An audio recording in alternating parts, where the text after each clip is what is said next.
Muy bien, ¿cómo están? Buenos días. Entonces, a los que acaban de llegar, no olviden colocar lo que es su nombre completo en el chat, tanto al ingreso como a la salida, por favor, para que podamos constar con lo que es su asistencia. Ya es de vital importancia la asistencia. Recuerden para la habilitación a su examen teórico. ¿Ya?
Vamos a esperar unos 5 minutitos a que ingresen sus compañeros. Mientras tanto, si quiere, pueden traerse algo caliente para desayunar. Y mientras tanto, vayan colocando los que no han colocado todavía su asistencia. Solo necesito el nombre completo. Ok.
Muy bien, chicos, entonces vamos a empezar con lo que es nuestra clase del día de hoy.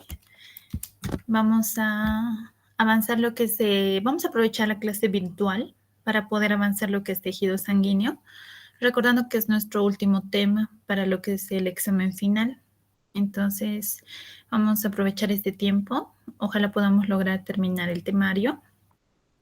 En caso de que no, lo vamos a terminar de complementar en la parte presencial al realizar lo que es una práctica de tejido sanguíneo, ¿ya? Con un enfoque a consolidar lo que van a ser nuestros objetivos de aprendizaje, ¿ya? Entonces, dentro de lo que es el temario, no se olviden apagar sus micrófonos, Erika, por favor. Entonces, voy a ir compartiendo lo que es la pantalla para que podamos empezar.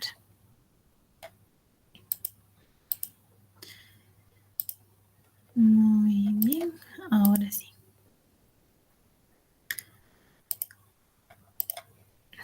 ¿Me confirman si pueden ver la pantalla, por favor? Sí se logra ver, doctora. Muy bien, excelente. Entonces vamos a empezar con lo que es nuestro tema, tejido sanguíneo. Ya, entonces, cuando nosotros empezamos a hablar de tejido sanguíneo, nosotros debemos recordar, o sea, esto es sinónimo de lo que es sangre, ¿ya? Entonces, si nosotros reconocemos la función de la sangre, sabemos que la sangre va a estar compuesta por diferentes tipos de células, como podemos ver aquí en la imagen.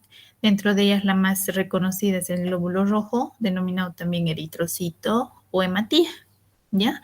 Y también la presencia de los glóbulos blancos, las plaquetas, que están sumergidos en un líquido denominado plasma, ¿ya? Y todas estas estructuras en total conforman lo que va a ser la sangre o tejido sanguíneo, ¿ya? Que va a estar alojado o va a estar en lo que van a ser nuestros vasos sanguíneos, tanto arteriales y venosos, ¿verdad? Entonces nosotros vamos a ir viendo que el tejido sanguíneo es un tejido conectivo especializado. Si nosotros bien recordamos, sabemos que los tejidos especializados eran cartílago, hueso y sangre, ¿no? Entonces, cuando nosotros hablamos de un tejido conectivo, pues nosotros debemos recordar, y esto creo que hemos hecho hincapié bastante y seguimos haciendo hincapié, en reconocer que el tejido conectivo, sea tejido conectivo propio o especializado, se caracteriza por tener tres componentes, ¿no? Entonces, al ser un tejido conectivo especializado, pues va a estar compuesto de la misma manera por células y matriz extracelular. Y matriz extracelular, ¿ya? Entonces, y nosotros ya sabemos pues que la matriz extracelular se divide en lo que es sustancia base y fibras, ¿verdad? Entonces, reconociendo estas características importantes, nosotros ya tenemos una base teórica que nos va a servir para poder desglosar este tema. Entonces, vamos a reconocer, por ejemplo, las células del tejido sanguíneo, que ya habíamos mencionado de forma inicial, glóbulos rojos, glóbulos blancos, lo que van a ser los elementos formes, que esa es la mejor forma de llamarlos, a las plaquetas, ¿no? Y lo que van a ser la matriz extracelular, que va a incluir todo lo que va a ser el plasma, que sería como la sustancia base, y las proteínas, por ejemplo, presentes, globulinas, por ejemplo, fibrinógeno, albúmina, ¿no ven? Todas las proteínas presentes en el plasma, en el líquido de la sustancia base, que van a formar la matriz extracelular, ¿no? Entonces, reconociendo los tres componentes al hablar de un tejido sanguíneo, vamos a iniciar lo que es nuestro tema, ¿no? Que eso es lo que tenemos que ir aprendiendo en el transcurso de lo que es la clase. Entonces, ¿cuáles son los componentes de la sangre, no? Entonces, cuando nosotros hemos hecho en la práctica número 2 lo que era frotis sanguíneo, no sé si se acuerdan, nos habíamos pinchado con una lanceta, habíamos sacado una gotita de sangre, lo habíamos puesto, bueno, no todos conmigo, ¿no? Habíamos puesto una gotita de sangre en el portaobjetos, habíamos hecho el frotis a 45 grados, nos salía esta imagen, ¿no? Que es un frotis de sangre, que lo podemos visualizar a microscopio. Entonces nosotros podemos evidenciar la presencia de células. ¿Qué células tenemos, por ejemplo, en la sangre? Glóbulos rojos y glóbulos blancos y las plaquetas. Las plaquetas no son consideradas células, ya que, como ustedes pueden visualizar, son fragmentos celulares. ¿Qué es un fragmento celular? Es una pequeña parte de una célula que carece de núcleo y carece también de la organización celular, ¿no? Sus organelos, su maquinaria, etcétera. Pero sí tiene algunas pequeñas enzimas, etcétera, que la van a diferenciar de otras, ¿no? Y va a cumplir su función en la coagulación. Pero dentro de las células como tal, que tenemos glóbulos rojos y glóbulos blancos, tenemos a las que son en mayor cantidad, de mayor masa, de mayor volumen, los glóbulos rojos, y en menor porcentaje lo que son los glóbulos blancos, ¿no?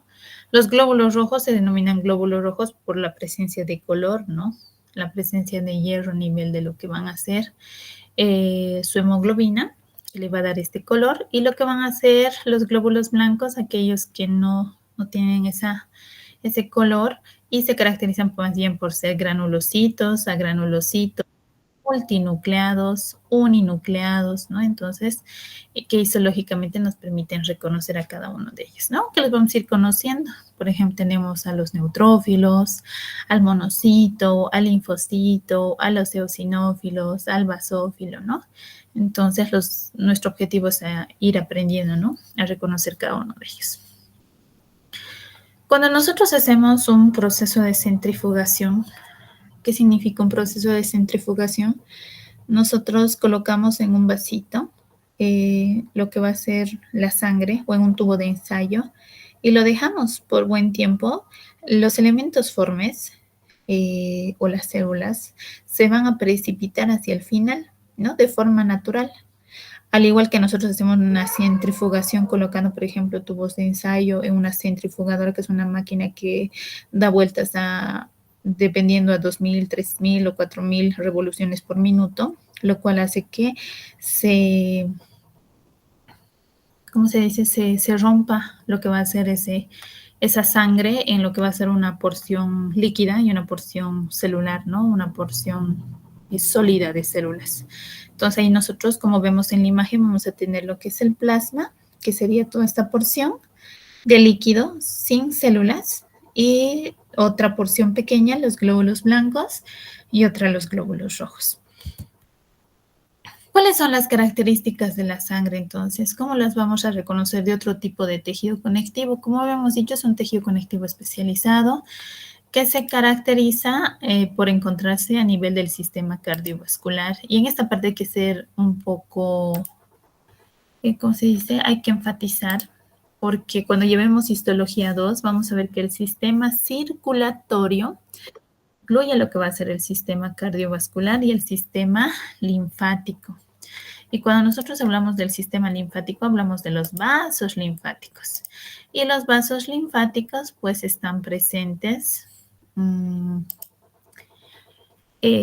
paralelos a lo que van a ser nuestros vasos sanguíneos, arteriales o venosos, pero estos van a llevar linfa, o sea, van a llevar líquido extracelular exclusivamente y no van a llevar como tal glóbulos rojos, ¿no? O sea, y todos los elementos conformes de la sangre. Por eso especificamos que es en el sistema cardiovascular, que incluye arterias, venas y capilares.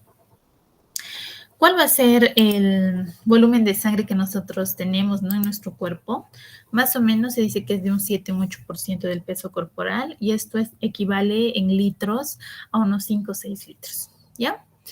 Se dice que, y se ve, ¿no? Y se conoce que las mujeres, por ejemplo, nosotros tenemos altas pérdidas sanguíneas, ¿no? Cada mes por el proceso de menstruación, a partir de lo que es la menarca, ¿no? Cuando inicia lo que es este proceso, hasta la menopausia, ¿no? Entonces, nosotras las mujeres tenemos a atender un poco más de sangre porque se reconstituye. Y los varones se caracterizan por tener una sola cantidad, ¿no? A menos que hagan algún tipo de actividad diferente o vivan en alturas, ¿no? Donde se necesite mayor generación de glóbulos rojos y sea estimulada más la médula ósea.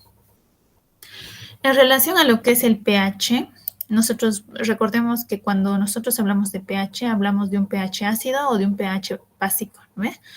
Un pH ácido, que es aquel cercano, por ejemplo, al estómago, ¿no ve? Aquel que empieza lo que va a ser formación de ácido clorhídrico, etcétera, o un pH alcalino o básico, ¿no? Más cercano a digestión enzimática, etcétera. Pero nuestro pH de la sangre es un pH neutro, que oscila entre 7.34 a lo que va a ser 7.43. ¿Ya? Entonces tenemos un pH de tipo neutro, ya es un pH neutro. Se dice, según la bibliografía de Gardner, que es más cercano a lo alcalino, ¿ya? Entonces por eso hemos puesto 7.4 alcalino, ¿ya? En otros textos, dependiendo, puede llamarlo también de forma 7.3, ya le darían más cercano hacia lo ácido, pero consideraremos nuestra bibliografía tomando en cuenta 7.4 de forma alcalina o neutro. Dentro de su color tenemos lo que es rojo brillante y rojo oscuro. Cuando nosotros, y esto es importante en relación al reconocimiento del color, tanto en lo que van a ser las urgencias o emergencias, ya que el color rojo brillante nos orienta a una buena oxigenación de sangre y normalmente están presentes en las arterias, ¿ya? Y el rojo oscuro o rojo tipo vino, por ejemplo, va orientado más a lo que van a ser sangre venosa, ¿no? Entonces, por ejemplo, ¿no? Cuando tenemos ciertos accidentes o tenemos ciertas lesiones y uno, digamos, nos sale la sangre por una herida o por una laceración, etcétera, cuando se daña un vaso arterial, el flujo no es constante, no es lineal, sino es como a chorro. Y de paso que la sangre es así, rojo brillante, rojo bastante rojo como tal, no.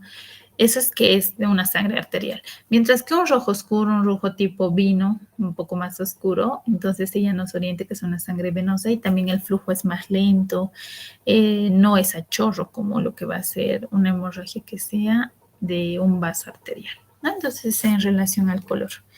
Luego vamos con la consistencia. La consistencia de la sangre no es líquida, o sea, sí es líquida, pero no es un líquido así como el agua, sino es un líquido más de tipo viscoso, ¿no? Tiene esa característica más de células, de presencia de células, es de tipo viscosa. Y esta también va a estar presente dependiendo del tipo de persona, ¿no? Hay personas que, por ejemplo, tienen lo que es mayor cantidad de eritrocitos, entonces en ellos vamos a tener una sangre un poquito más espesa. Y en cambio en personas, digamos, que a veces viajan de un lugar a otro, por ejemplo, más que todos los extranjeros, vamos a tener una sangre un poquito más líquida, ya que va a disminuir su número celular, ¿no? Pero de forma normal estamos diciendo de que la consistencia es de tipo viscosa. ¿Cuáles son sus compuestos? Hemos dicho que tenemos dos compuestos, hemos dicho células y matriz extracelular, ¿verdad? Pero en realidad no lo llamamos células, o sea, no lo pongo acá como células y matriz extracelular por esta razón, ¿no? Y les colocamos elementos formes. Porque cuando nosotros hablamos de células, y ustedes van a ir viendo más adelante, los glóbulos rojos o eritrocitos no tienen núcleo, ¿ya? Pero siguen siendo unas células. Ahora, los glóbulos blancos sí tienen núcleo, pero las plaquetas no son células, son fragmentos celulares. Entonces, tomando en cuenta eso, no podríamos generalizar que los tres son células, ¿verdad? Entonces, mejor denominarlos elementos formes, elementos que tienen diferentes formas. Y cuando hablemos de matriz extracelular, habíamos hablado de que se compone del plasma y de lo que van a ser las proteínas presentes en lo que va a ser la misma, y los otros componentes que pueden ser componentes aniónicos o porcentajes de agua, ¿no? ¿Cuál es la tinción que nosotros vamos a utilizar para reconocer lo que es tejido sanguíneo? Pues ya la habíamos visto, para reconocer tejido sanguíneo utilizamos la tinción de Brahe-Hemsa, ¿ya? En caso de que nosotros no podríamos utilizar, esa es la ideal, ¿no? Brahe-Hemsa, como si digamos alguna vez les daría pregunta de examen, tinción que permite reconocer tejido sanguíneo, Brahe-Hemsa, como número 1, ¿ya? Como gold estándar. Pero en caso de que no podríamos reconocerla con esta, podemos utilizar de la misma manera dos colorantes diferenciales, ¿no? Podría ser hematoxilina eosina, podría ser azul de metileno, ¿no? Fuchsina. Entonces, algunos que sean diferentes para poder reconocer los basófilos y los eosinófilos, ¿no? Tener esa diferencia. Y también el set de panóticos que también nos ayuden al reconocimiento de lo que son estos componentes de la sangre. ¿Cuáles son las funciones de la sangre? ¿Para qué nos sirve tener sangre, ¿no? Habíamos dicho que la sangre viaja a nivel de lo que van a ser nuestras carreteras, que van a ser los vasos sanguíneos, tanto arterias, venas y capilares, los lechos capilares, ¿verdad?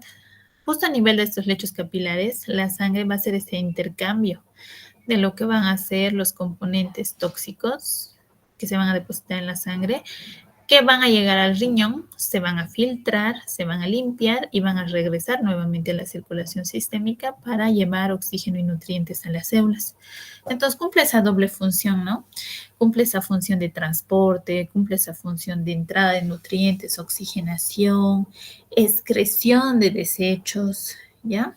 Y también intercambio gaseoso, por ejemplo, hemos visto a nivel pulmonar, ¿no? Intercambia oxígeno, CO2 por oxígeno, ¿no? Entonces entre las células.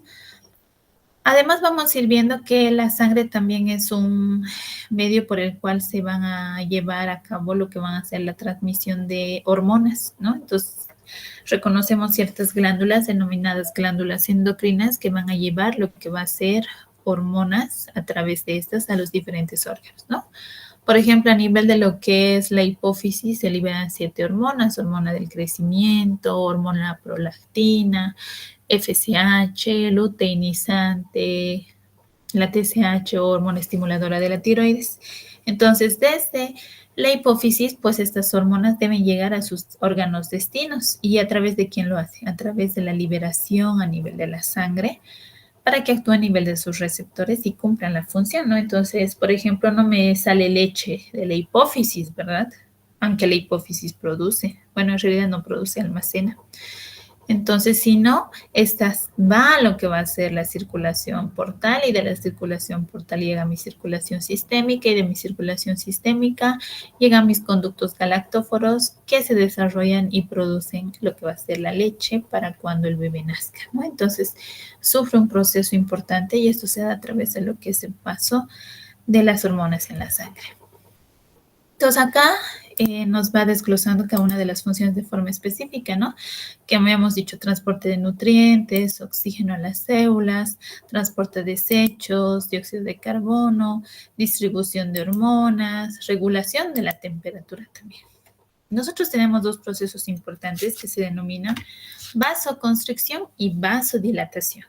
La vasoconstricción es aquella que cierra los vasos y hace que la sangre se quede estancada en un lugar, entonces por ende nos hace calor. Por ejemplo, cuando uno se pone nervioso se habrán dado cuenta que no salen las chapitas, ¿verdad? ¿Eso qué significa? Que tenemos más vasoconstricción en esa zona y también una vasodilatación. Entonces eso provoca mayor cantidad de sangre en esos lugares, ¿no? Normalmente cuando tenemos mucho calor hay vasodilatación y cuando nos hace frío hay vasoconstricción de nuestros vasos. Por eso cuando nos hace frío, normalmente las extremidades van a ser aquellas que van a sufrir más frío, ya que se va a llenar la parte cardiovascular a nivel de la parte troncal como tal. ¿Ya? Ahora, en relación a lo que es otra función, tenemos el equilibrio ácido-base. ¿Ya? Entonces, el equilibrio ácido-base, la sangre permite regular lo que va a ser el pH de la sangre a través de lo que va a ser el riñón. El riñón va a permitir lo que va a ser quitar ciertos iones o añadir ciertos iones de sodio, potasio, hidrogeniones que van a regular el pH ácido-base. Luego de eso, obviamente como función importante es la función de defensa. ¿Por qué la función de defensa inmunitaria, ¿no? La inmunidad celular, la inmunidad humoral, presente ya sea por linfocitos T, por linfocitos B, por neutrófilos de primera línea, segunda línea, tercera línea, lo van a realizar porque ellos están presentes, ¿no? Habíamos visto ya un poquito de glóbulos blancos en tejido conectivo como células móviles. ¿no? Neutrófilos, eosinófilos, basófilos, linfocitos, monocitos, que solo viajaban de la sangre al tejido conectivo ante procesos inflamatorios o infecciosos, ¿no? Entonces, una de las funciones de la sangre también es eso, ¿no? La migración de los glóbulos blancos en procesos patológicos en nuestro tejido conectivo.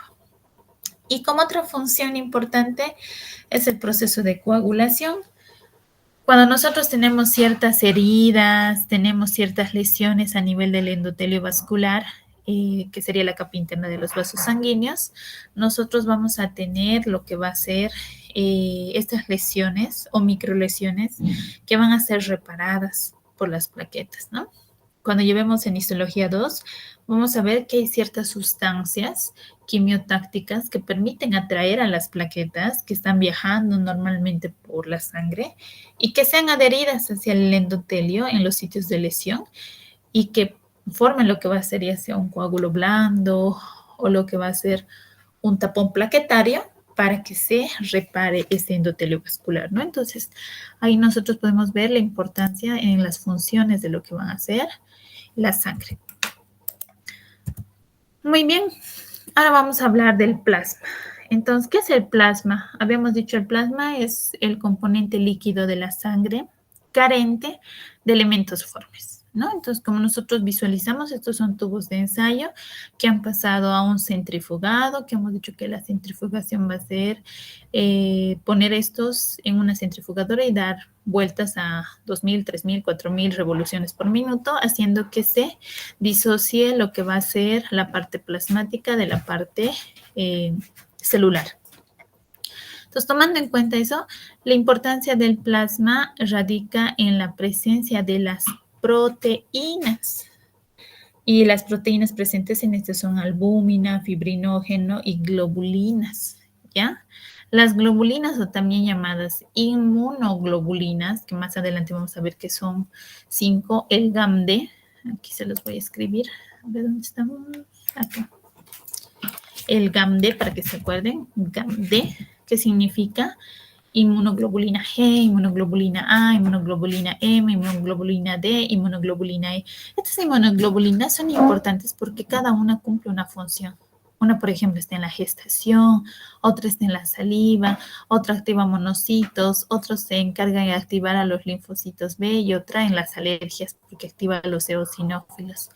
Entonces, estas inmunoglobulinas van a ser glucoproteínas o globinas que van a estar presentes en la sangre y van a tener información inmunitaria, por eso se llaman inmunoglobulinas. ¿Qué pasaba, por ejemplo, en las épocas de COVID? No sé si se acuerdan ustedes. No había la vacuna, ¿se acuerdan? No había la vacuna, pero nos pedían plasma, ¿no? Donar plasma sanguíneo, por favor, ¿no ve?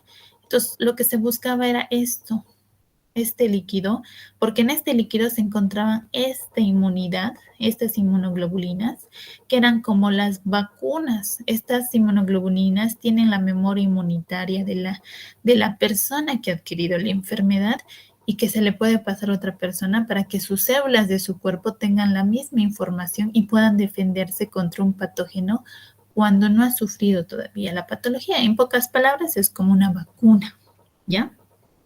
El riesgo que se tiene, pues, es la incompatibilidad, pues, entonces, por eso era no muy utilizado, pero a no tener algo que te proteja, pues, era como de vital importancia, ¿no? Ahora, continuando. Entonces, como características del plasma, entonces, es un líquido amarillento en el cual están suspendidos y disueltos lo que van a ser ciertos componentes orgánicos y electrolitos, ¿ya? Vamos a ir viendo que, por ejemplo, el plasma está constituido por un 90% del total, ¿no ve? De lo que es el plasma de agua, ¿ya? Un 9% de lo que van a ser proteínas, ¿ya? Y los restantes van a estar compuestos por nutrientes y gases. Estos porcentajes varían. Hay algunas literaturas que nos dicen, por ejemplo, del 7 al 9% y por ende los restantes va a ser del 3 al 1%, ¿no? Entonces es variante. Pero lo que sí es constante es el agua en un 90%. Y como nuestras diapositivas están en base al Gardner, entonces debemos respetar eso, les digo, porque Hay algunos que estudian el TORTRA, algunos estudian otros textos, entonces a veces hay esa confusión, ¿ya? Entonces recordemos, 90% ¿qué es? Agua. 9% proteínas. ¿Qué tipos de proteínas? Albúminas, globulinas, proteínas de coagulación como el fibrinógeno, lo que van a ser proteínas lipídicas, ¿ya? Entonces tenemos ahí nuestros diferentes tipos de proteínas. Las más importantes van a ser la albúmina, las globulinas y las proteínas de coagulación. ¿Qué quiere decir? Albúminas, inmunoglobulinas y fibrinógeno, ¿ya? Los restantes son sales inorgánicos y luego de eso vamos a tener lo que son iones, compuestos nitrogenados, nutrientes y gas en un 1%.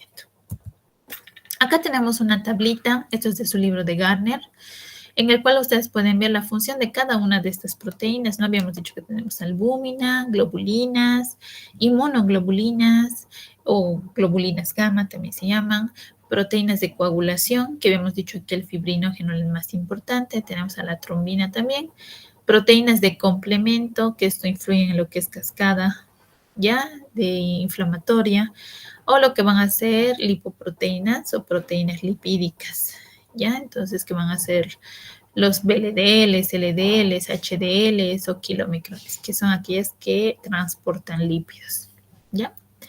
Dentro de las importantes hemos dicho que tenemos que recordar para nuestro examen la albúmina, las inmunoglobulinas y el fibrinógeno, ¿ya? ¿Por qué son importantes estas tres? La albúmina va a ser la proteína que se caracteriza por sintetizarse en el hígado y lo más importante es que regula la presión coloidosmótica, ¿ya?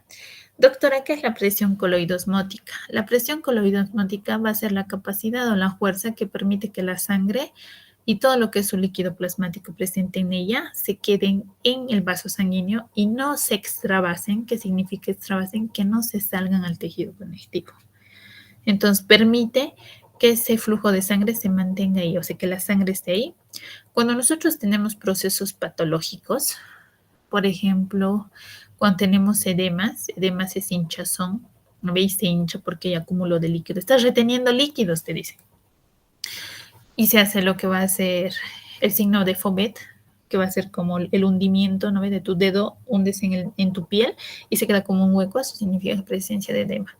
Entonces, esto es por extravasación de lo que va a ser el líquido extracelular del plasma, o porque el plasma se ha ido ahí.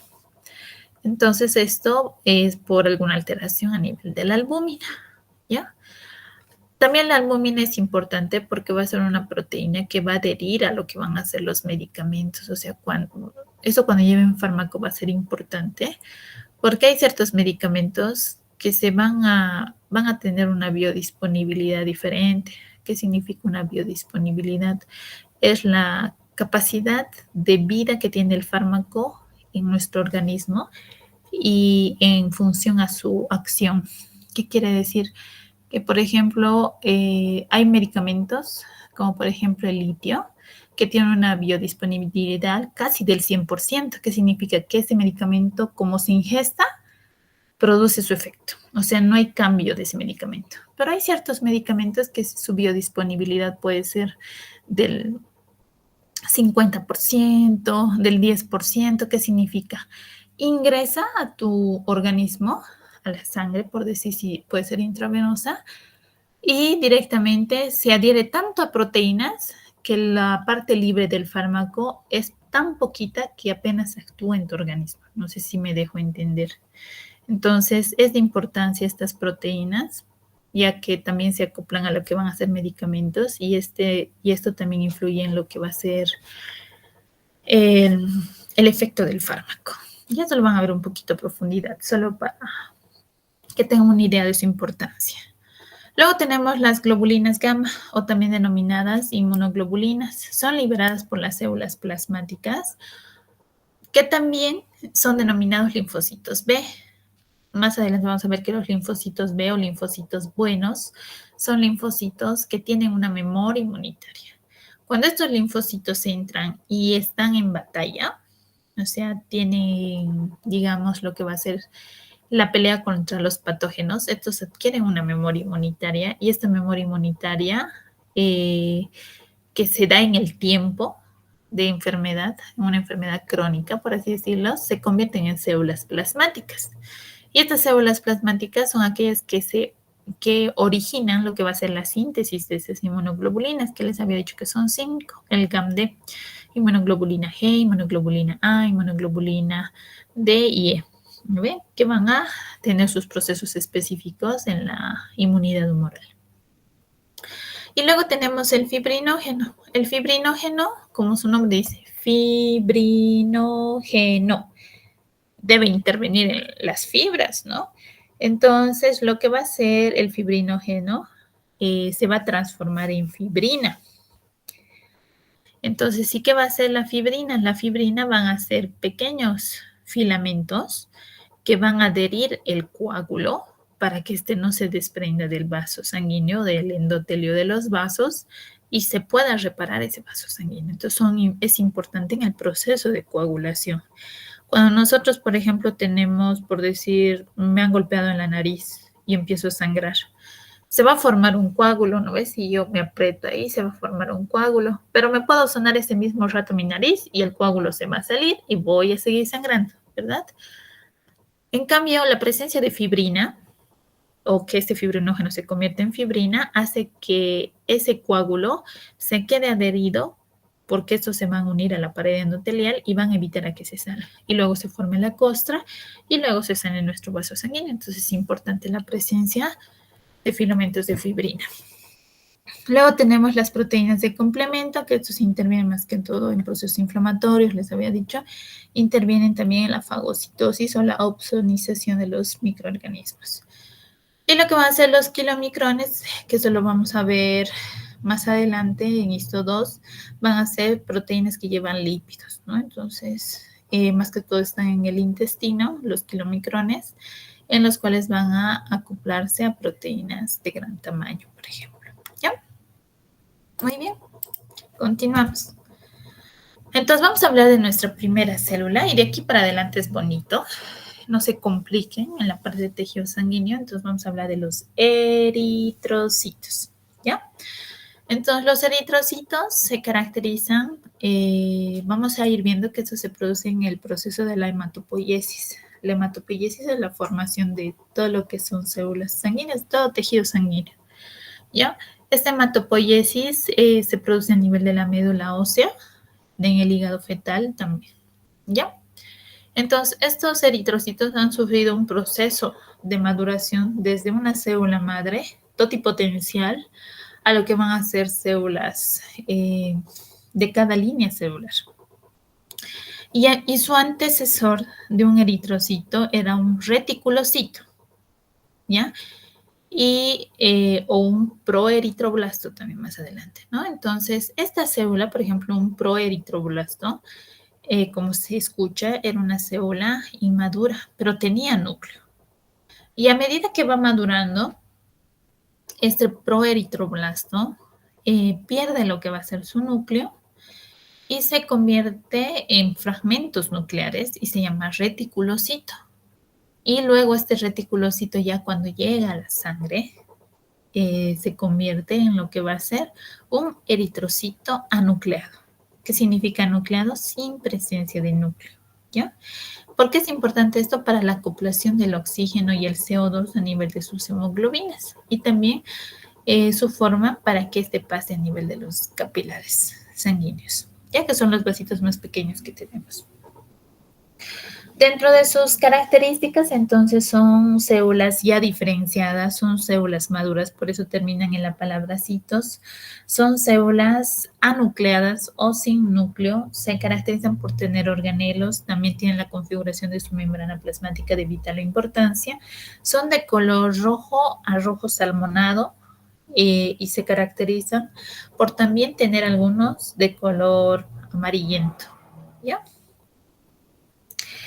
Vamos a ir viendo que la cantidad de eritrocitos en la sangre se puede evaluar a través de lo que es una parte en hemograma que podemos ver, que es el hematocrito, que va a ser el porcentaje de eritrocitos en la sangre. Entonces, dentro de sus características morfológicas como tal, vamos a ir viendo que tiene una forma discoide, como habíamos mencionado. Tiene un tamaño de 7.5 micras, después que lo podemos ver en microscopía óptica, y de 1 a 2 micras de grosor. Se caracteriza igual por reconocerse con la tinción de Brahmi-Himsa de un color salmonado. Cuando es una tinción, no lo vamos a ver rojo, no se nos busque un eritrocito rojo, es un color salmonado, ya un color salmón, medio anaranjado hacia cercano al rojo, ya. Luego de eso se caracteriza por, vamos a tener mayor cantidad de eritrocitos a nivel de lo que van a ser los varones que en las mujeres por sus pérdidas de sangre. Y vamos a ir viendo que el número de eritrocitos se relaciona con la altitud. ¿No ve cuál es la función del eritrocito? Llevar oxígeno y dióxido de carbono. Perfecto. Entonces, cuando yo estoy a mayor altura, necesito mayor cantidad de oxígeno, ¿verdad? Me falta oxígeno. Necesito oxígeno. Entonces, ¿qué célula necesita producirse para que tenga yo más oxígeno? Es solo relacionar el eritrocito, ¿no? Entonces, por eso se dice que personas que viven en lugares altos, por ejemplo, en este caso La Paz, ¿no ve? Entonces, tiene más eritrocitos. O sea, en su hemograma es normal ver más eritrocitos. Pero aquellos que viven en zonas planas, por ejemplo, Santa Cruz, no tienen muchos eritrocitos, tienen la cantidad normal. ¿Ya? Su función, como hemos dicho, interviene en la oxigenación, en llevar oxígeno y dióxido de carbono a través de lo que va a ser las concentraciones de hemoglobina, que más adelante vamos a ver que tenemos la carbaminohemoglobina o la oximoglobina, dependiendo cada una de ellas. Una lleva oxígeno y la otra lleva dióxido de carbono. Tiene un tiempo de vida de 120 días. ¿Qué quiere decir eso? Que un eritrocito vive 3 meses, ¿ya? Vive 3 meses. Es por eso que no sé si ustedes se dan cuenta, cuando uno hace una donación de sangre, que les dice, no puede donar dentro de 3 meses. Entonces ya saben la razón por qué no pueden donar sangre dentro de 3 meses, ¿verdad? Porque en esos 3 meses se van a formar nuevos eritrocitos y necesitan madurar y estar listos, ¿no ven? Entonces, por eso. Luego de eso tenemos, vamos a recordar que los eritrocitos son removidos o son fagocitados o son destruidos como células senescentes en el cementerio de los eritrocitos. ¿Y cuál es el cementerio de los eritrocitos? Es el vaso. Ya vamos a ir conociendo que el vaso es un órgano que ayuda en la destrucción de los eritrocitos, al igual que la médula ósea y el hígado en menor cantidad. Muy bien. Habíamos dicho que hay una proteína importante que es la hemoglobina, que va a ser aquella en la cual se van a adherir lo que es el oxígeno y el dióxido de carbono. La hemoglobina se caracteriza por estar compuesta por globinas. Recuerden que las globinas van a ser proteínas de la sangre, ¿ya? Va a tener 2 cadenas beta y 2 cadenas alfa y va a tener a su vez un grupo M, ¿ya? Que va a estar acá adherido por la porfirina. Ya, entonces químicamente van a formar lo que es esta configuración. Ay, espera un ratito. Quería estornudar. En la cual en cada grupo M se va a acoplar ya sea 4 moléculas de oxígeno o 4 moléculas de dióxido de carbono. ¿Ya? Dentro de sus características importantes, entonces, está presente en los glóbulos rojos. Es una proteína grande, tetramérica, que pesa 68.000 daltons y se caracteriza por, hemos dicho, por tener el grupo M, ¿ya? El valor normal cuando nosotros vemos un hemograma, la hemoglobina en las mujeres es de 13.5 y en los varones es de 15. Entonces, en los varones tenemos más hemoglobina y en las mujeres menos. Cuando tenemos 2 tipos de hemoglobina, la oximoglobina y la carbaminohemoglobina. ¿Cuál es la diferencia? La oximoglobina es aquella que lleva oxígeno y la carbaminohemoglobina es aquella que lleva dióxido de carbono. ¿Ya? Cuando se da lo que va a ser la anoxia. La anoxia significa tejido sin oxígeno. y en ese proceso se da lo que va a ser procesos hipóxicos, va a haber la liberación de lo que va a ser un componente llamado 2.3 difosfoglicerido, que se va a permitir la liberación de lo que va a ser el oxígeno del eritrocito. Yo quiero mi peluche. Un ratito, chicos. Mi peluche.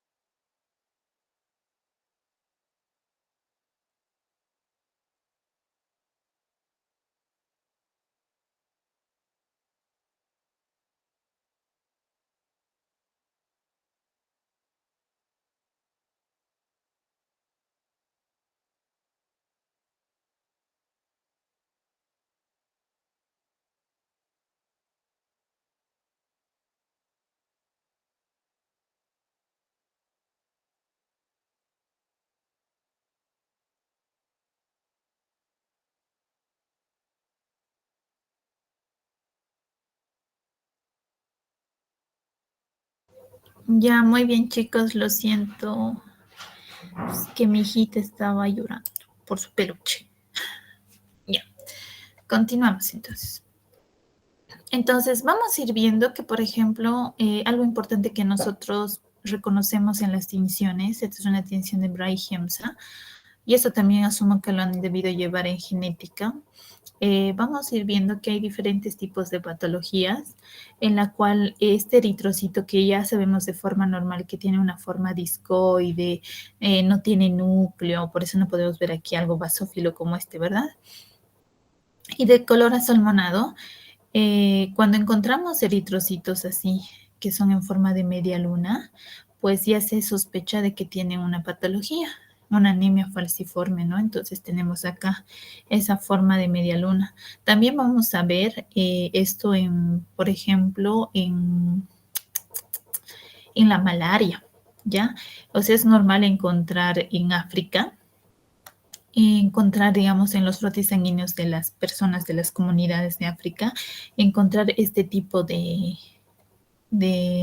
eritrocitos en forma de media luna que nos hace diagnosticar una anemia de tipo falciforme. Ya también hay algunas que son esferocitosis, por ejemplo, donde el eritrocito es redondo, es una esfera, o sea, no tiene esta forma discoide. Y eso se debe a las alteraciones de ciertas proteínas. Y aquí tenemos, por ejemplo, la imagen, ¿no? Si nosotros vemos una membrana de un eritrocito, vamos a ir viendo que es casi como una normal, ¿no? Compuestas por una bicapa fosfolipídica, compuestas por proteínas integrales, por proteínas periféricas. ¿Por qué son importantes estas proteínas, ya sea integrales o periféricas? Por lo que es su función en relación a la forma del eritrocito.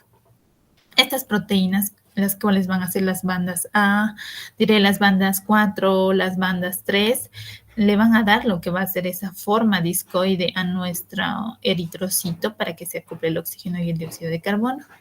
Por ejemplo, cuando tenemos alteración, acá les voy a marcar, de ciertas proteínas periféricas, esta es una proteína periférica, vamos a ir viendo como la espectrina, por ejemplo, vamos a tener patologías como ser, ¿qué se llama? La esferocitosis del eritrocito. Entonces ya no va a tener esa forma, entonces no va a poder pasar fácilmente por el vaso sanguíneo, al igual que lo que es la anemia falciforme se va a acodar en ciertos lugares capilares pequeños y no va a cumplir la función de acoplamiento de oxígeno o dióxido de carbono en la hemoglobina como tal. Entonces, estas proteínas tienen su vital importancia en esto, ¿no? En la forma del eritrocito, ¿ya? Ahora, vamos a ir viendo, por ejemplo, dentro de los componentes, como ya habíamos mencionado en la imagen, entonces tienen lo que es una bicapa lipídica, tienen proteínas, ¿no ven? Como la glucoforina C, que es la más relevante. ¿Por qué? Porque produce glóbulos rojos elípticos, ¿cierto? Entonces, habíamos visto que la espectrina nos daba esferocitosis, glóbulos rojos en forma de esferitas, como las de Navidad, ¿verdad? La deficiencia de glucoforina C, que nos da glóbulos rojos elípticos, ¿no? Y en la anemia falciforme los veíamos en forma de media luna. Entonces, cuando nosotros hablamos de patologías de la membrana celular de eritrocito, pues tendríamos una en alteración con la espectrina, esferocitosis. Deficiencia de glucoforina C, glóbulos rojos eliptoides, elípticos, ovalados significa. O las que son en forma de media luna, que van a ser en la anemia falciforme. Ahora vamos a hablar de los leucocitos. ¿Quiénes son los leucocitos? Los leucocitos son también llamados glóbulos blancos, ¿ya? Los glóbulos blancos, su función importante radica en lo que va a ser la defensa inmunitaria, ¿ya? Entonces, los leucocitos o glóbulos blancos se van a clasificar en lo que van a ser granulocitos y granulocitos, ¿ya?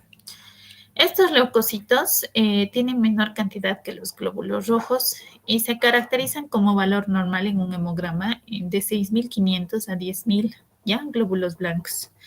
Su función es la protección de nuestro organismo. Estas células son móviles, hemos visto que pueden ir al tejido conectivo.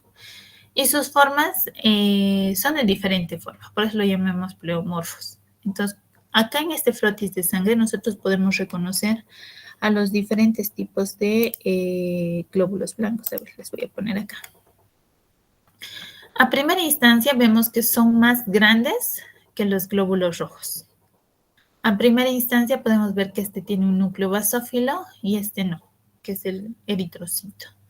Estos se caracterizan por tener una tinción más oscura y esto es lo que nos permite hacer el Bryan-Hermsia y la hematoxilina eosina, diferenciar estos dos tipos de colores. Vemos que los glóbulos blancos tienen núcleos diferentes a pesar de ser glóbulos blancos, ¿verdad? Unos, por ejemplo, a ver, unos tienen forma de riñón, otros tienen forma redonda, pero grande, su citoplasma es poquito. Otros son de varios núcleos,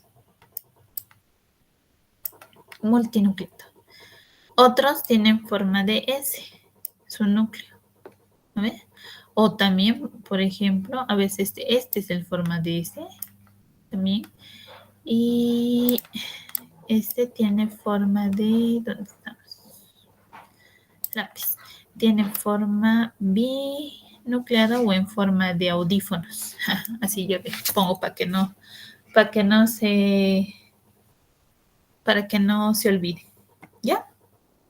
Entonces tenemos ahí nuestros glóbulos blancos, ¿ya? Entonces, a partir de eso, nosotros en el frotis podemos reconocer los diferentes tipos de nombres. Por ejemplo, este es un monocito porque tiene el núcleo en forma de riñón, un linfocito porque tiene el núcleo más grande que su citoplasma, uno que es multinucleado, ¿no ve acá? Que tenemos, por ejemplo, el neutrófilo, el que tiene dos núcleos y tiene gránulos rosaditos, es el eosinófilo, y el que tiene forma de S y tienen gránulos azules es el basófilo. ¿No ve? Y doctora, ¿qué son estas pequeñas estructuras que se encuentran acá y que son pequeñitas o son manchitas? ¿Qué son? Esas son las plaquetas, chicos. Esas son las plaquetas. Las plaquetas habíamos dicho que son fragmentos celulares, ¿no ve? Ahora, por ejemplo, en este frotis de sangre, nosotros podemos ver esto, miren. No es discoide, parece más elíptico, si se dan cuenta. Este tiene como deformaciones de la membrana, no sé si pueden ver. Entonces ya nos hace ver, digamos, de que puede ser algo patológico o simplemente puede ser que yo lo haya lesionado en el mismo frotis. Puede ser, ¿ya? Acá como se ve así como que hemos desprendido. Entonces tiene que ver todos los campos y por eso se hace el hemograma y lo hacen los bioquímicos, donde con contadores especiales pues, pueden verificar el número total de glóbulos blancos y glóbulos rojos presentes en nuestra sangre y que denoten un proceso infeccioso o patológico. Muy bien, entonces vamos a ir con la clasificación. Cuando nosotros hablamos de clasificación, entonces vamos a tener dos grupos. Tenemos los granulocitos y los agranulocitos, ¿ya? Los granulocitos son aquellos que tienen gránulos en su citoplasma, como podemos ver. Este tiene gránulos, el neutrófilo, el eosinófilo también tiene gránulos, el basófilo también tiene gránulos. Los tres tienen gránulos. Ahora, ¿por qué se llama, por ejemplo, neutrófilo? Por su tinción. Entonces, como ejemplo les voy a poner hematoxilina y eosina porque son los colores que ustedes reconocen de forma innata. Entonces, hematoxilina rosa y diré hematoxilina azul y eosina rosa. Y vamos a decir que neutrófilo no tiene color. ¿Ya? Entonces tenemos ahí. Entonces, cuando nosotros hablamos de neutrófilo, significa que esos gránulos son de color neutro. Recordemos que los colores neutros son blanco y negro, ¿verdad? Entonces, los neutrófilos son aquellos que tienen gránulos, pero esos gránulos no se tiñen ni con hematoxilina ni con eosina. O sea, no se tienen esos dos colores, ni azul ni rosado. En el caso de nuestra tinción de sangre, Bray y Hemsa también son dos colorantes, entonces eso, no se tiñe de ninguno. Eosinófilo, ¿no ves? Entonces los gránulos se tiñen de color rosa, por eso se llama eosinófilo. La tinción de eosina, ¿qué color es? Rosado. Entonces el eosinófilo, cuando yo lo quiera encontrar, se va a caracterizar por tener gránulos de color rosado. Basófilo. ¿Qué significa basófilo? Que tiene gránulos de color azul. Azul, ¿no ve? Entonces, en su citoplasma van a tener gránulos de color azul. Entonces, yo voy a reconocer facilito. Si encuentro una célula bien rosadita con hartos núcleos, entonces yo sé que es un eosinófilo. Si encuentro algo bien azul o bien morado en este caso, es un basófilo. Y cuando encuentro solo núcleos, como podemos ver acá, miren los núcleos basófilos y su citoplasma blanquito, es un neutrófilo, ¿ya? Entonces eso nos va a ayudar en relación a los colores. Ahora, tenemos otro grupo que se llama agranulocitos, ¿no ve? La palabra A, ¿se acuerdan? Avascular, significa sin. ¿Qué significa sin? Sin gránulos, facilito. Agranulocitos. Entonces los agranulocitos van a ser nuestros restantes. ¿Quiénes van a ser? Los monocitos y los linfocitos. Entonces ellos no tienen gránulos, ¿ya? No tienen gránulos que se tiñen. ¿Ya? Entonces tenemos el monocito, el linfocito, el macrófago, ¿no? Tenemos los tres. Entonces, pero los tres en común se caracterizan por ser agranulocitos, no tienen gránulos. ¿Ya? Pero vamos a ir viendo más adelante que se diferencian por su forma del núcleo. Pero de primera instancia, recordar eso. Pero espero tenerme otra clasificación. No, creo que no tengo. Ya. Y la otra clasificación se va a clasificar en mononucleados y multinucleados. Eso me hace más acordar, ¿ya? Mononucleados y multinucleados. Mononucleados significa que tienen un solo núcleo, como este, miren. Este tiene un solo núcleo en forma de riñón. Este tiene un núcleo en forma circunferencial. Y este tiene un núcleo, es lo mismo en realidad, ya, solo que está en el tejido conectivo. Este tiene tres núcleos, por eso es multinucleado 1, 2, 3. Este tiene dos y este tiene dos también, en forma de S. ¿Ya? Ok. Denme un ratito. Ok, ¿dónde estamos?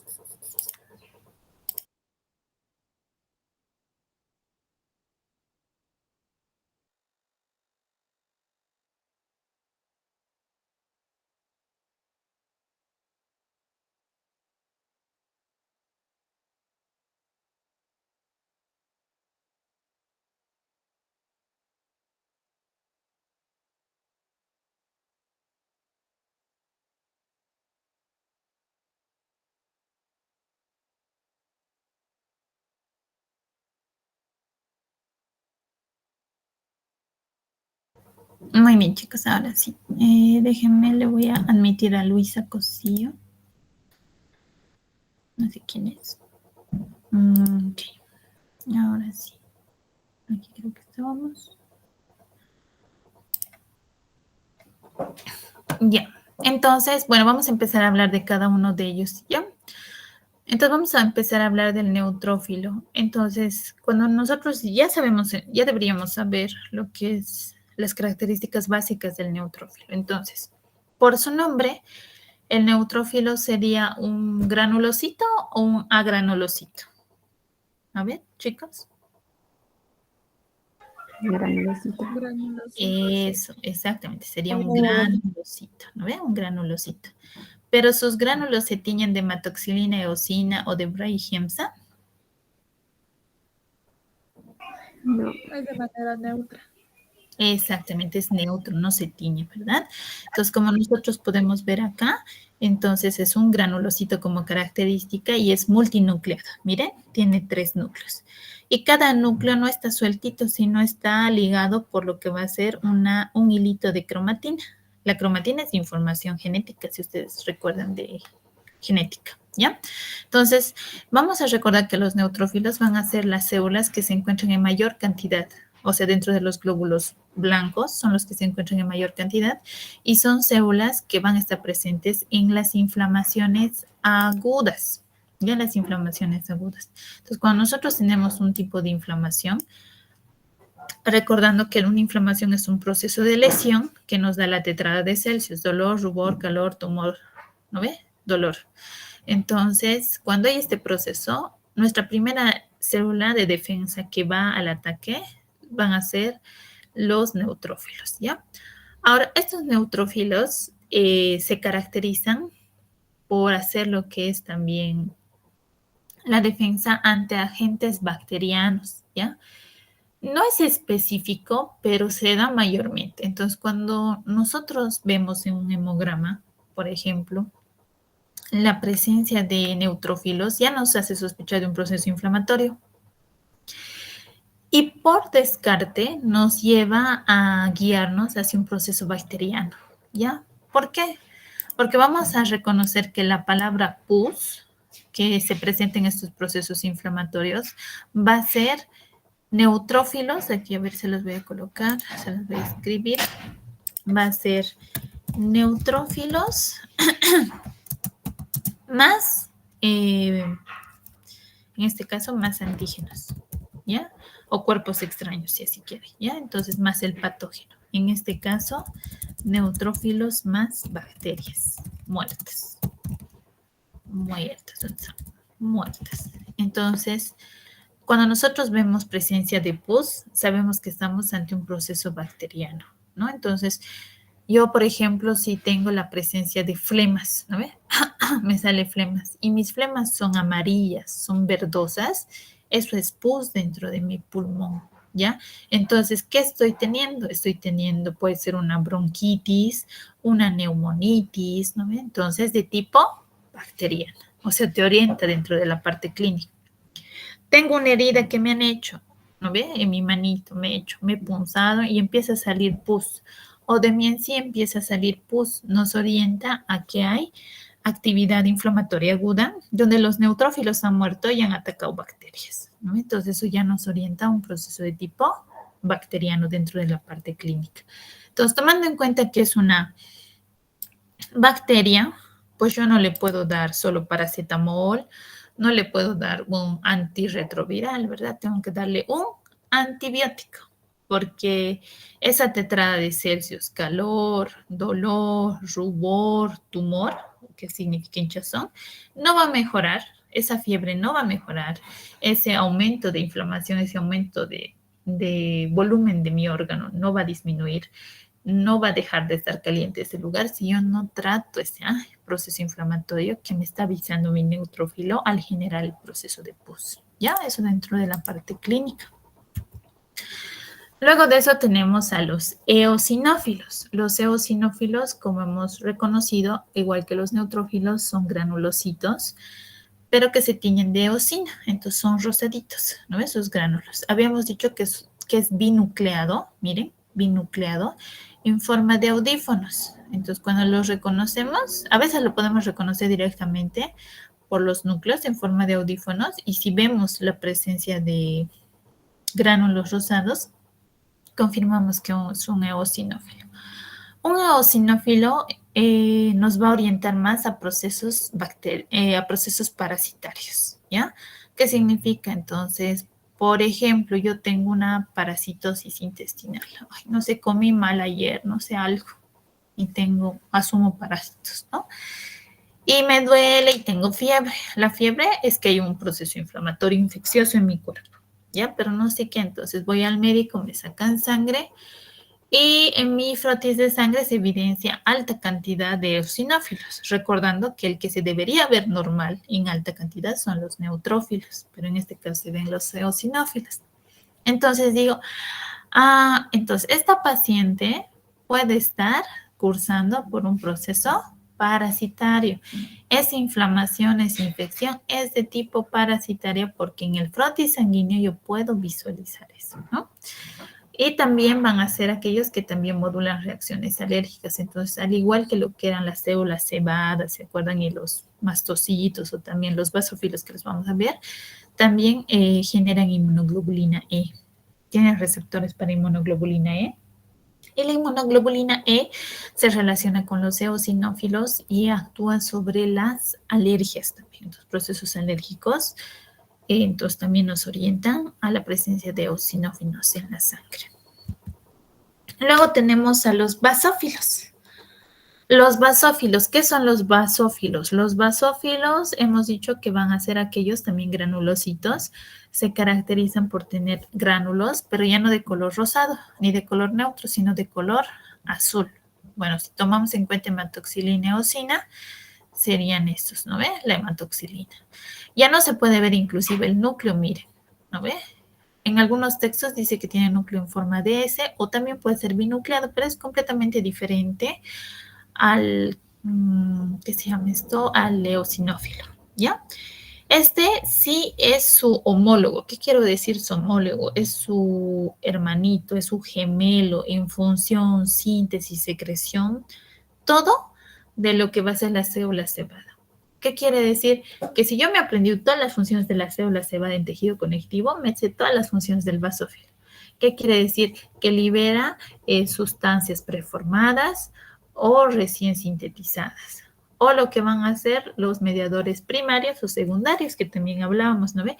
Histamina, lo que era leucotrienos, heparina, factor quimiotáctico de neutrófilos, eosinófilos, prostaglandinas, interleucinas, factor de necrosis tumoral, o sea, todas esas sustancias y su función de vasoconstricción, vasodilatación, liquefacción, poner líquida la sangre, la heparina, por ejemplo, lo realiza lo que son los basófilos.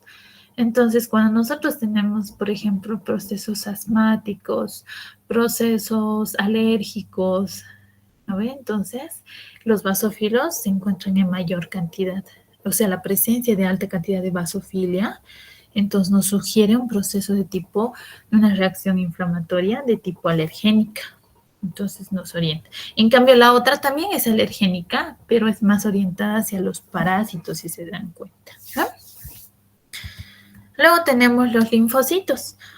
Los linfocitos ya no son granulocitos, en primer lugar, ¿ya? Son directamente agranulocitos, al igual que los monocitos. Los linfocitos se caracterizan por ser células importantes en el sistema linfoide, ¿no ve? Ver.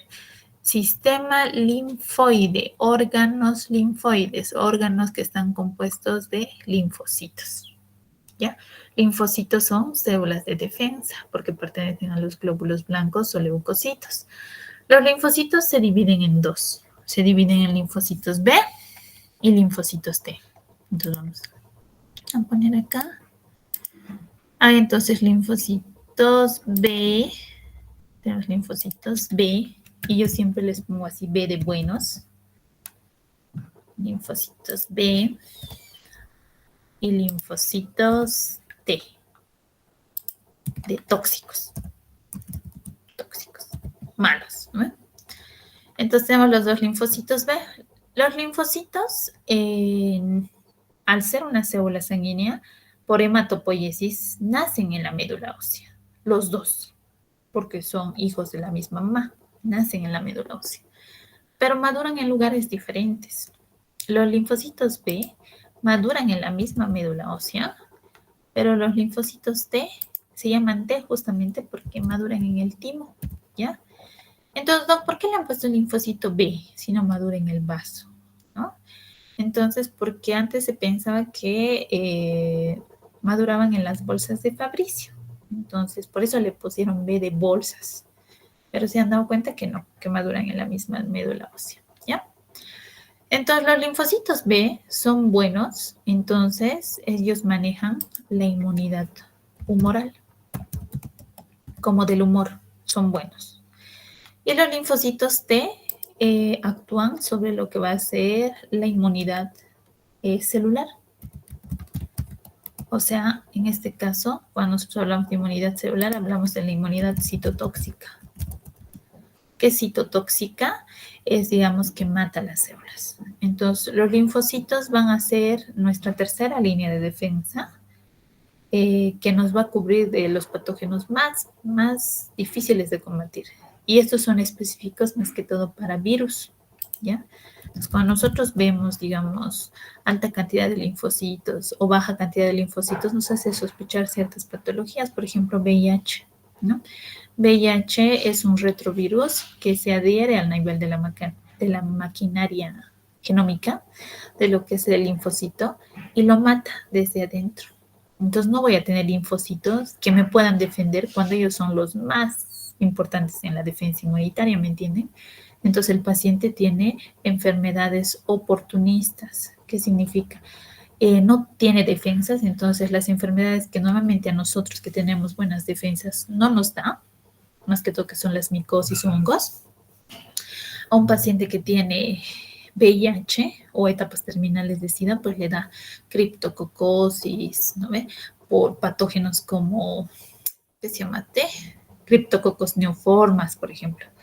Entonces, hongos en el cerebro y muere la persona, ¿no? Ahora, ¿qué nosotros podemos ver histológicamente de nuestros linfocitos? Nuestros linfocitos, a diferencia de otro tipo de células, miren, su citoplasma, que es la porción blanquita de aquí, es en pequeña cantidad, pero su núcleo es grandote.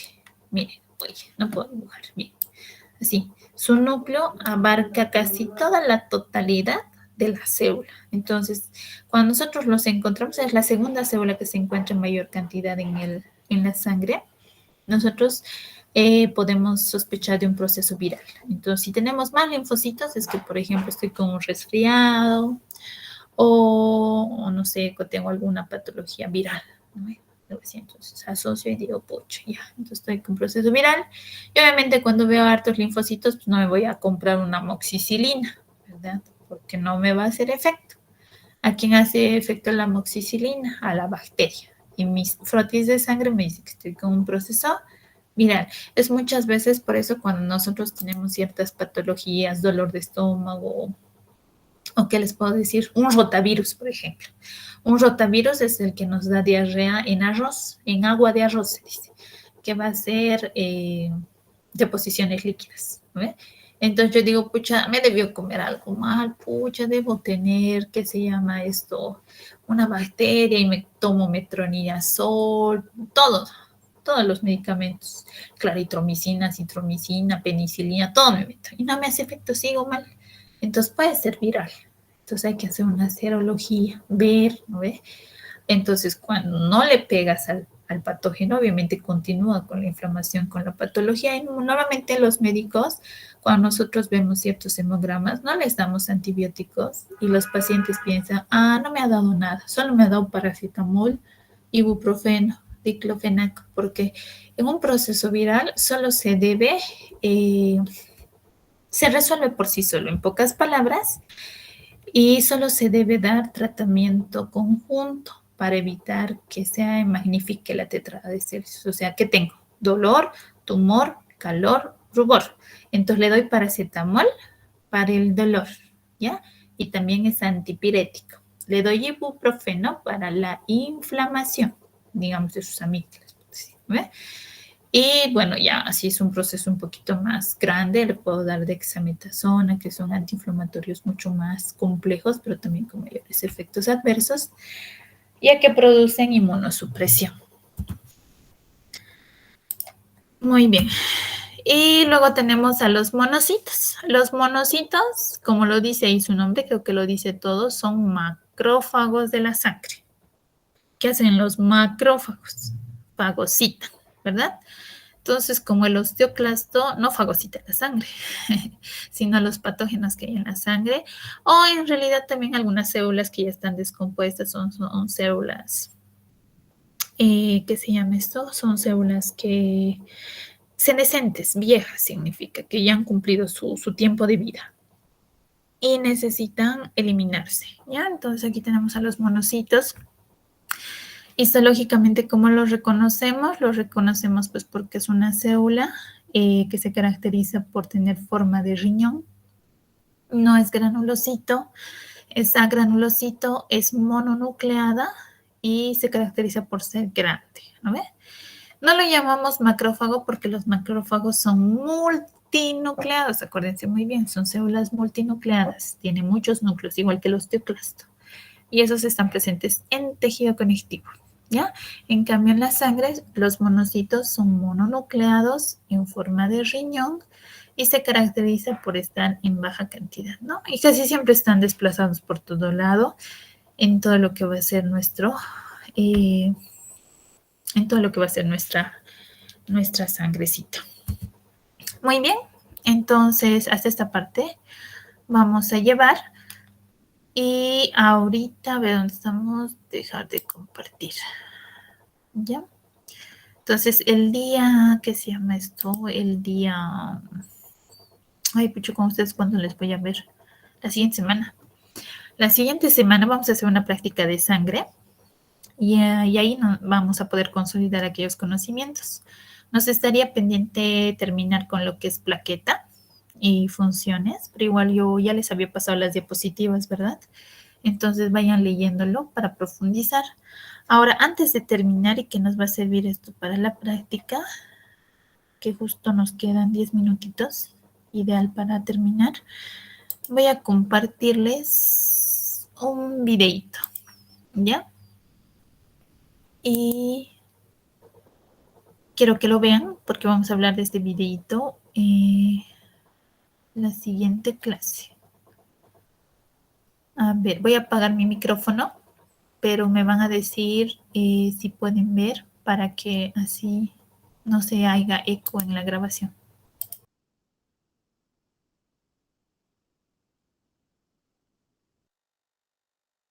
Tema de interpretación de hemograma. En el video pasado explicamos las generalidades y la serie roja. Si no han visto ese video, les recomiendo lo revisen antes que este.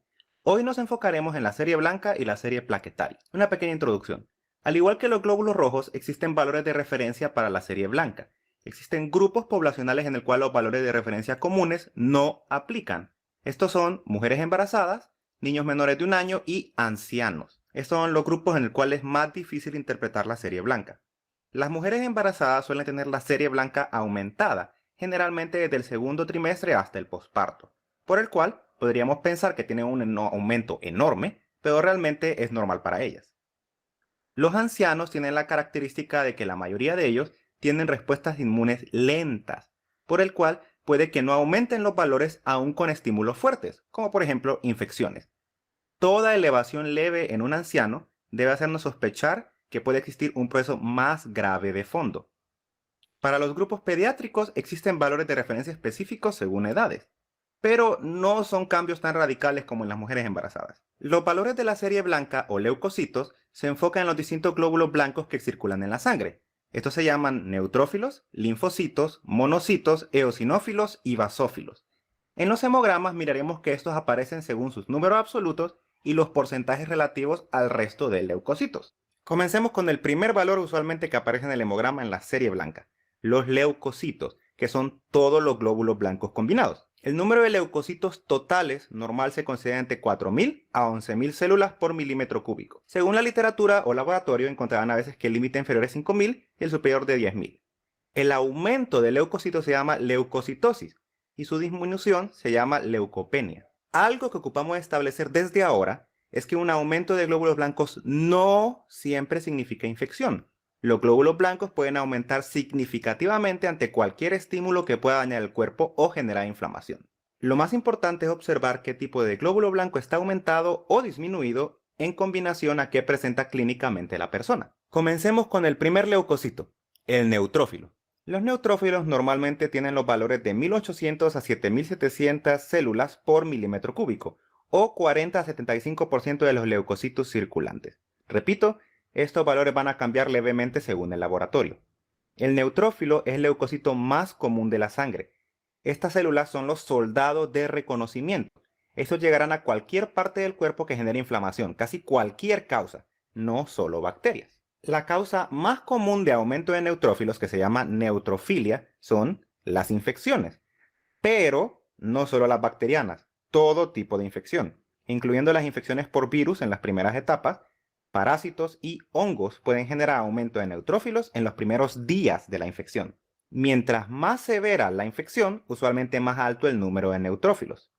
Pero, como dije antes, no solo las infecciones causan aumento. El estrés físico, el ejercicio intenso, los traumas físicos, las fracturas, los infartos, las hemorragias agudas e inclusive las quemaduras pueden generar una neutrofilia.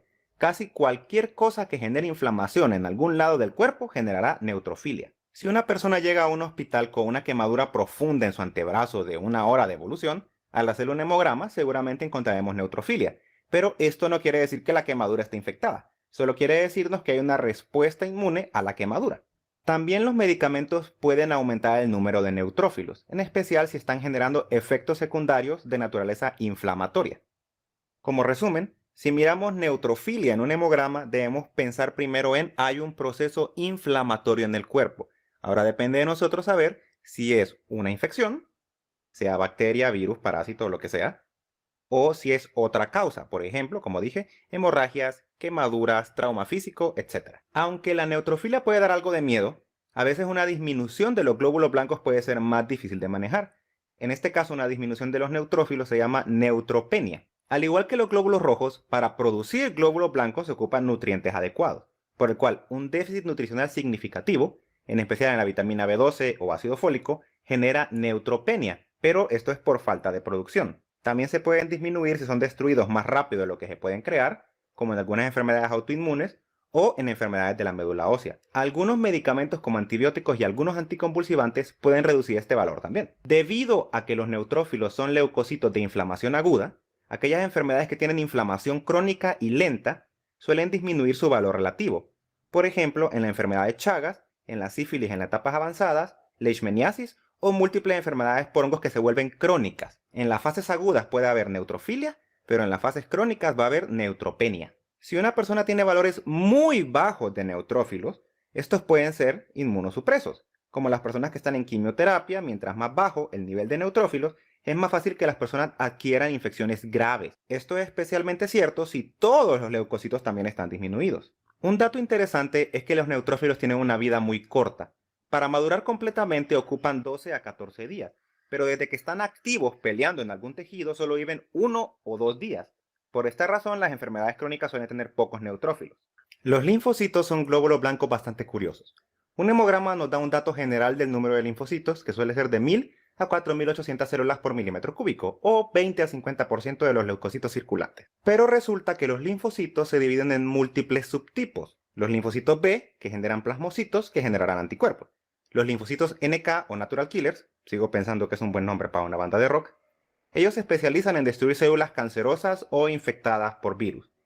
Y los linfocitos CD4 y CD8 que ayudan a regular la respuesta inmune del resto de los glóbulos blancos, entre muchas otras variantes, por el cual el valor de linfocitos en el hemograma es muy inespecífico, ya que el hemograma no nos dice cuál es el subtipo del linfocito que está aumentado o disminuido. Pero como regla general, los linfocitos suelen aumentar, llamado linfocitosis, en procesos inflamatorios crónicos o infecciones por virus.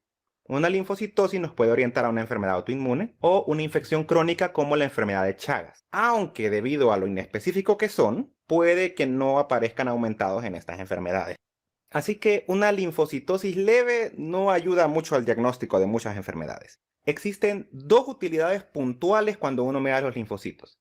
Si están severamente disminuidos, llamado linfopenia, nuestra primera opción siempre debe ser VIH.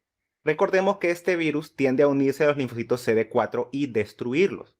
Por lo tanto, a medida que progrese la enfermedad por el VIH, van a disminuir progresivamente los linfocitos. En caso de tener dudas, lo prudente es pedir una prueba de VIH y si la persona ya es conocida o se realiza el diagnóstico de VIH en ese caso, lo más prudente es pedir otro examen que son valores específicos de linfocitos CD4. La otra utilidad es cuando están severamente aumentados. En ese caso, tenemos que pensar en cáncer hematológico, como es el linfoma y sus múltiples subtipos. No todos los linfomas tienen linfocitosis en el hemograma, pero puede ser una pista esencial. Lo mejor a realizar después es un frotis de sangre periférica para observar directamente si hay células anormales circulando en la sangre. Vamos a los monocitos. Los monocitos son células que al madurar en un tejido se activan a otras células llamadas macrófagos. Estas células se especializan en fagocitosis, una manera sofisticada de decir que se comen a los agentes patógenos o el detritus celular. En el hemograma se suelen expresar como de 0 a 800 unidades por milímetro cúbico o 2 a 10% de los leucocitos circulantes. Los aumentos en los monocitos son muy inespecíficos, llamada monocitosis. Suelen aumentarse solamente en enfermedades crónicas, como infecciones por tuberculosis, algunos cánceres y algunas enfermedades relativamente raras como la sarcoidosis. La disminución de monocitos suele ser relativa a un aumento de otro leucocito, pero una disminución absoluta suele generarse por quimioterapia, enfermedad de la médula ósea, invasión de cualquier tipo de cáncer a la médula ósea o algunas intoxicaciones como metales pesados, por ejemplo el plomo. En este caso, la mayoría o todos los glóbulos blancos también van a estar disminuidos. Los monocitos rara vez dan mucho apoyo diagnóstico en la mayoría de las enfermedades. Ahora combinaremos los dos últimos leucocitos debido a sus funciones similares. Los eosinófilos, que suelen ser de 0 a 450 unidades por milímetro cúbico, o 1 a 6% de los leucocitos circulantes, y los basófilos, de 0 a 200 unidades por milímetro cúbico, o 0 a 2% de los leucocitos circulantes. Ambos suelen aumentar en enfermedades de tipo alérgicas. Por ejemplo, personas con cuadros de asma asociados a alergenos ambientales, por ejemplo el polen, suelen tener eosinofilia y a veces basofilia. Las personas con rinitis y sinusitis alérgica suelen tener valores aumentados de estos también. Pero existen tres utilidades más en sus aumentos. Las alergias a los medicamentos, por ejemplo la colocación de penicilina a una persona alérgica a los beta-lactámicos, puede generar un aumento de ambos. Así que estos valores son útiles para determinar si los síntomas que presenta la persona son alergia a un medicamento. Un detalle curioso es que muchos parásitos de la vía intestinal suelen generar aumento de eosinófilos. Así que si una persona tiene una tenia, también llamada solitaria, o tiene ascaris, conocidas popularmente como lombrices, estos suelen aumentar significativamente los eosinófilos, un valor muy valioso si la persona tiene diarrea como síntoma principal. Los aumentos enormes y sostenidos de eosinófilos o basófilos suelen simbolizar un cáncer hematológico. Lo más prudente es realizar un frotis de sangre periférico para detectar células cancerosas, aunque existe la posibilidad también de algunas enfermedades de la médula ósea o trastornos genéticos particularmente raros. Con eso terminamos los leucocitos. Solo nos hace falta las plaquetas, que son relativamente fáciles. El valor normal de las plaquetas es de 150.000 a 400.000 unidades por milímetro cúbico, pero existe un pequeño problema con el conteo plaquetario. Para eso ocupamos explicar el origen de las plaquetas. A diferencia del resto del hemograma, que se especializa en células maduras o en proceso de maduración, las plaquetas técnicamente no son células, son fragmentos de células. Resulta que existe una célula curiosa en la médula ósea llamada megacariocito. Son células gigantescas realmente, con múltiples núcleos en su interior, pero son células que por sí mismas no parecen cumplir funciones como glóbulos blancos. Pero lo que sabemos es que los megacariocitos se rompen en pedazos y esos pedazos los llamamos plaquetas. Todavía hay debate en cómo se rompen estas células para generar las plaquetas. Se teoriza que viajan al pulmón, donde los capilares son del tamaño suficiente para poder despedazarle mientras viajan, y van a generar 5.000 a 10.000 plaquetas por megacariocito. Otra teoría es que son despedazadas en el hígado por los macrófagos de esta área, que se llaman células de Kupffer, y luego los fragmentos son desechados a la sangre en forma de plaquetas. La función de las plaquetas es ayudar a detener los sangrados al generar un tapón hemostático. Si uno tiene menos de 150.000 unidades, es más difícil detener un sangrado. Si el valor es menor de 50.000 unidades, es casi imposible detener un sangrado, y un estornudo puede ser letal, porque se pueden romper pequeños vasos dentro del cerebro o la retina y no se van a poder detener los sangrados. Las plaquetas suelen disminuir, llamado trombocitopenia, en múltiples enfermedades virales, por ejemplo el dengue, o en afectaciones de la médula ósea, como cáncer metastásico. También pueden disminuir cuando son destruidas por el propio cuerpo, en enfermedades autoinmunes como el síndrome de Evans. Cuando las plaquetas aumentan, debemos tener cuidado en la interpretación. Un aumento leve no suele ser peligroso. Las plaquetas pueden aumentar, llamado trombocitosis reactiva, ante cualquier estímulo inflamatorio, por ejemplo en las quemaduras, infecciones, fiebre sostenida, etc.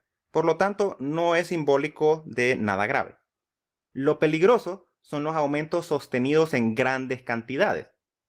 Si la trombocitosis es enorme, por ejemplo 1.000.000 de unidades por milímetro cúbico, se aumenta enormemente el riesgo de eventos trombóticos, como los infartos o eventos vasculocerebrales, conocidos popularmente como derrames. Por fortuna, la trombocitosis importante suelen ser enfermedades genéticas particularmente raras, y el manejo suele enfocarse en medicamentos que eviten la formación de trombos. Algo extremadamente importante a la hora de leer un hemograma, en la parte de plaqueta, son las pseudotrombocitosis o trombocitosis.